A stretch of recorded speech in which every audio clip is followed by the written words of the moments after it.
We're getting another look at the impacts of this winter storm here in the Queen City. We want to show you what South Boulevard looked like not too long ago. And as you can see, just as many folks are seeing across Charlotte, lots of ice and unfortunately conditions getting worse. And Brad is here talking about that changeable conditions that we've seen pretty much throughout the day. We had sleet during our 4 and 5 o'clock hour, which changed over to freezing rain really quickly, Brad. Yeah, and what's really interesting when I'm looking at these cameras, and that's the best way to kind of see what's going on now, is because there's such a fine difference between sleet and freezing rain when you got to just see it in person. The roads were kind of sleet covered. They look like snow, but now look how glossy they are. We're also seeing the trees coated pretty well. As long as this keeps moving east, we might escape some significant damage because temperatures are still well below freezing. Nobody's above freezing right now.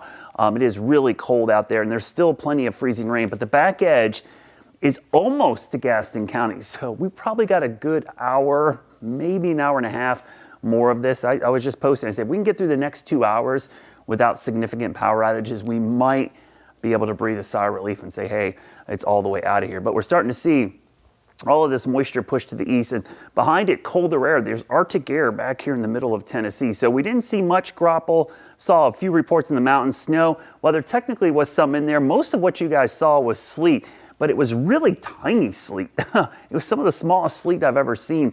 And you looked outside, if you only saw it on flat surfaces and not the grass, that's a true sign that it's sleet because it's hard. It falls down in between the blades instead of fluffy and sits on top. But we've seen a lot of freezing rain just in the last couple of hours.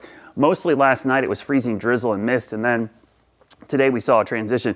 It's really crazy the difference between these two. I mean, you're talking about tenths of a degree and thicknesses of maybe 10 or 20 feet in some cases where you bounce back and forth between sleet and freezing rain. So the difference between the two is really, really minor. And what's happened is we've seen sleet go to freezing rain, back to sleet, back to freezing rain because the thickness of that warm layer above our heads, which by the way, the sounding, which is the weather balloon that gets launched from Greensboro today, they did one at 1 o'clock this afternoon at 3,280 feet. So 3,280 feet.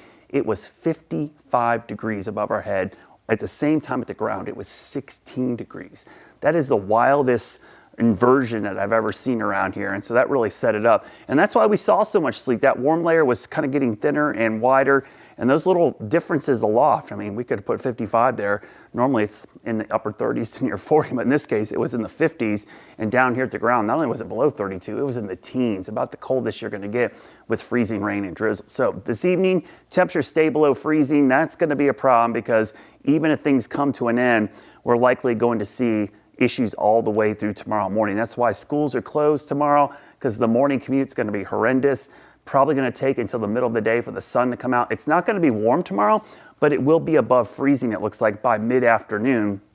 And that should allow for at least some melting. The problem is tomorrow night, as soon as the sun goes down, everything refreezes. So we're going to see black ice issues, and you see the temperatures. Some cases could be below zero in single digits to the north with upper single digits to around 10 in the Charlotte area. So this is the kind of weather that will cause damage to pipes. If your house has a notorious history for having issues with freezing pipes, tomorrow night is the night you're definitely going to want to take precautions. And the rest of the week, it's just plain old cold. This is not going to be a very fun week. Now the winds tonight will pick up. This will be something we'll have to watch. If there's ice-loaded branches, this could bring down some branches, maybe even some trees. So it's something we'll have to watch.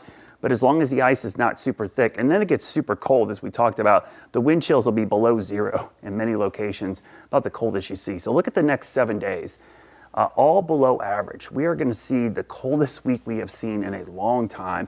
Those are the highs. 40s are about maybe 40, 41 might be the warmest we see. Every night will be in the teens and 20s, so brutally cold conditions. So your Jerry Hunt Super Center 7-day forecast, please stay weather impact alert tomorrow because of the icy roads and then the cold start Tuesday. The rest of the week, temperatures staying on the cool side.